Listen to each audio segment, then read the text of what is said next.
Hi, வாழ்க வளமுடன். இந்த வாரமும் 2வது ஆடி வெள்ளிக்கு சுக்கிர ஓரையில் தான் நான் பூஜை பண்ணியிருந்தேன். ஏன்னா காலையில் என்னால் பூஜை பண்ண முடியல, ஸ்கூலுக்கு பசங்களெல்லாம் அனுப்புறதுனால. அதனால் சுக்கிர ஓரையில் பூஜை பண்ணியிருந்தேன். அடுப்புக்குமே நான் பூஜை பண்ணியிருந்தேன். நல்லா மாக்கோலெல்லாம் போட்டு அதுக்கப்புறமா வாசலில் வேப்பிலை தோரணம் கட்டி பூஜை பண்ணியிருந்தேன்.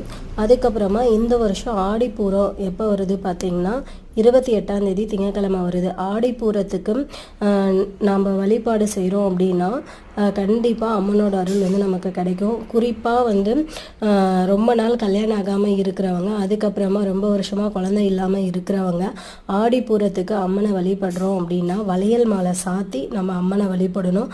அப்படி வழிபடுறோம் அப்படின்னா கண்டிப்பாக அடுத்த ஆடிப்பூரத்துக்குள்ளே நம்ம என்ன நினச்சி வேண்டுமோ அம்மா நிறைவேற்றி கொடுப்பாங்க.